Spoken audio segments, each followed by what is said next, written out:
He's been living in their home for days and weeks at a time.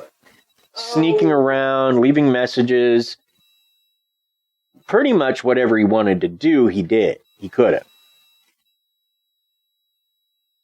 So the police arrest him, and he's sent to jail.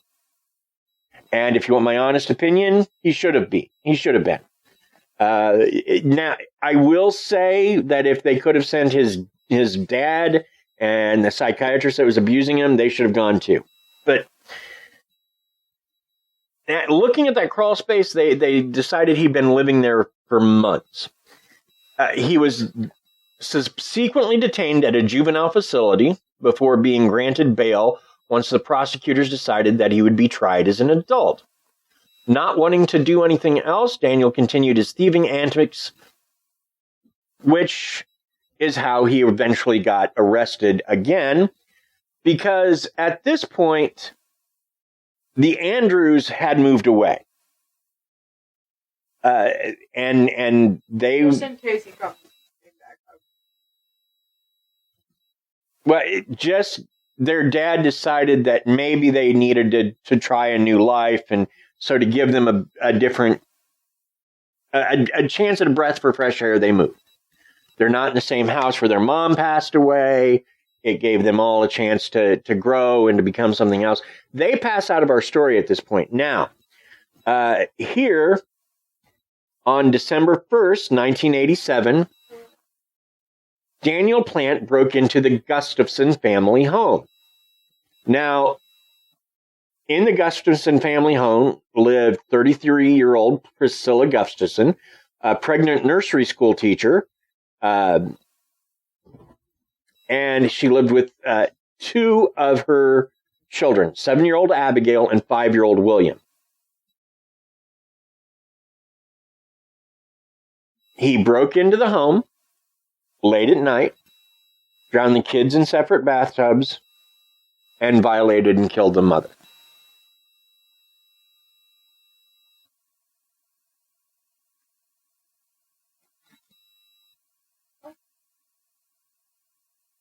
You okay, Krysta?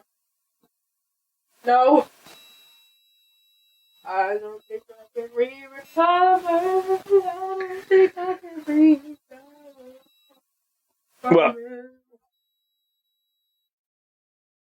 Well, he was tried as an adult. Mr. LaPlante was found guilty and sentenced to 3 consecutive terms of life imprisonment, with possibility of parole after 45 years. He sought early parole in the late 2010s, but was denied, meaning he won't be eligible again until 2032. In other words, he'll be 51 at the time. He remains incarcerated in a Massachusetts state prison. Remains? Remains. He's still in prison. He's still alive? Yeah, he wasn't sentenced to death row. He was given 3 life sentences, so at least 45 years. 45 years? How long has it been? Well, the earliest he could get out would be 2032. So 10 years from now. I'm going to still be on this planet. And he'll be 51. Well, here's the thing. If he does not show any sign of parole, and those in the know that talk to him say he is not, chances are he will not get parole in 10 years. But I don't think the kid, and I'm calling him a kid even though, because he's younger than me, but I don't think the kid has clue one about remorse. Because here's the thing. The police, when this murder happened, okay, the police thought it was Daniel LaPlante. And I don't remember why, I don't remember what they found, but they wanted to talk to him. So they went to talk to him. Now his mother, and I blame her for what happened to him as much as I blame his dad, because mom had to know something.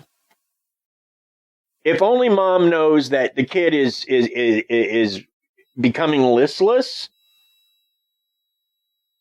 That's not the way a child behaves. If Lexi suddenly went listless, I'd wonder what the heck was wrong with her. So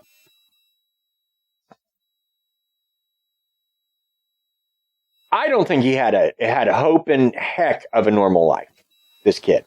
I don't think so. That being said, I cannot forgive him for the murders. I might be able to forgive him for the kind of stalking things because nobody was really hurt in that. Some psychological damage, but no long-term effects. But I can't because of what he did. But I don't think he had a choice, really. I think he was terminally messed up. That being said... Due to what happened to him before, I could almost, part of me wants to understand. But, the other part is just, that's not cool. Even though he was treated like that, and he was not like, that's not okay. The other person is just you have it. Yeah.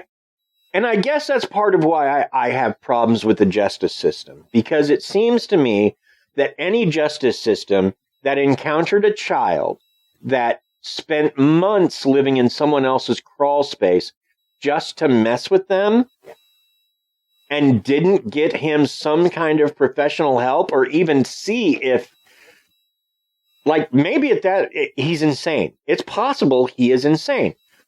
Did we test him for this? If not, why not? Because if he's crazy, he's not going to get better in prison. And if he's not crazy, then he should have been in prison a lot earlier, and Priscilla and her kids would be fine. Yeah. So, I guess I that is everything that happened. And the thing is yeah, it's way, way, way creepy. And I feel bad for the Gustafsons and the Andrews. See, the thing is, you can't say any one of these or any stalker stories aren't scary. Because even if they're just minor cases, they're definitely scary. The thought of someone, say, being there all the time, watching you do every single thing, or obsessed with you, or jealous of you, or wanting to kill you due to something, you did. All of these cases are extremely scary. And, I don't know if that's just me or anything, but it's definitely scary to me. The thought of someone just watching all the time, and stuff like that. It's just really scary. Oh, I wasn't saying it wasn't scary. I'm just... I know you're not saying that. I'm just saying for anyone who's just if I could take on a guy, I could kick him in the flank and then beat him up even more. I feel. And there are and there are people that I would completely feel if somebody was threatening one of my children, there's a gal in the Pocket Fam group named Julene that Mom and I call her Juju. Juju. And I get stays in the pocket. What goes in the Pocket Fam stays. Well, it's not even a story. But if someone was I would get her or maybe this other gal veiled because neither one of them really have filters. And if someone was behaving that way, they wouldn't have a single problem telling them where to go and what to stick in what orifice. and there may be beatings on top of it because violence. But the point is that I guess my final thought is this. If you are going through this to any extent, let people in your life know. If it is making you uncomfortable, let the police know. Hire a bodyguard, hire a private detective. do what you can to get the word out and to have someone having your back. Tell your friends. You got a good friend that you trust, move him in as a roommate. Just in case creepy stalker dude decides to come in the house, there's someone in there to make sure creepy stalker dude isn't going to do what he wants to do. You know. And I want to title this the Annie Andrews case or the Andrews family case or the Gustafson family case. Again, I want to keep to where we really don't promote The person that did it. Yeah. Yeah. Especially with him still being very much alive and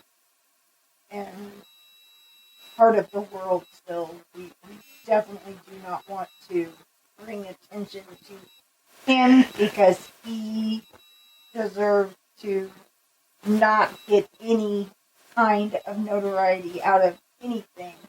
He deserves to literally be the slime slug. Unfortunate soul that he is, and not. If I could go back in time and have him get good counseling and maybe improve his situation, I would so do that. But that is denied to us. It's not It's not a possibility. It's not a possibility. And we have to deal with the situation we have. And the situation we have is I want him in jail for the rest of his life because I do not think that he is capable of living a normal life at this point. And that is where I am with this, other than, if we can terraform Mars or something, then I'd be all kinds of fine with him going to Mars and, turning Mars into an interplanetary Australia. He could go do that. As long as he's not here where he can harm normal people.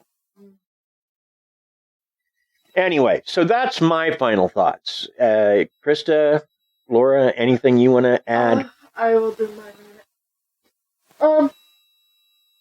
So, with all of the stories just being in general, because all of those stories were decently long. Sorry for my stories, but as I said, it's very hard to imagine myself being in a situation like that. But it's the face of reality, and it's just what some people deal with, and it's a lot more than what we want to happen, and it's just there are a lot of people on this world, on the face of the planet, but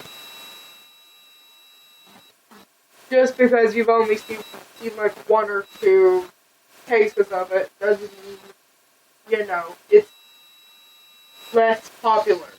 Because it's definitely not. It's very important. And it's very...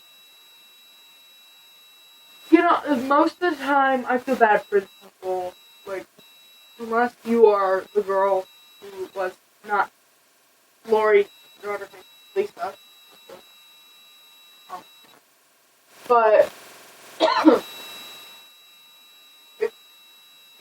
if somebody was a stalker, it was probably because they were taught or in some way figured out about this, and then I don't know how to explain, but they were probably never taught that that's not okay. Or they were taught and they're taught. If your name is Lisa, I'm not talking about you. You, babe. I want to just reiterate that a situation that makes you feel uncomfortable is Never an okay situation.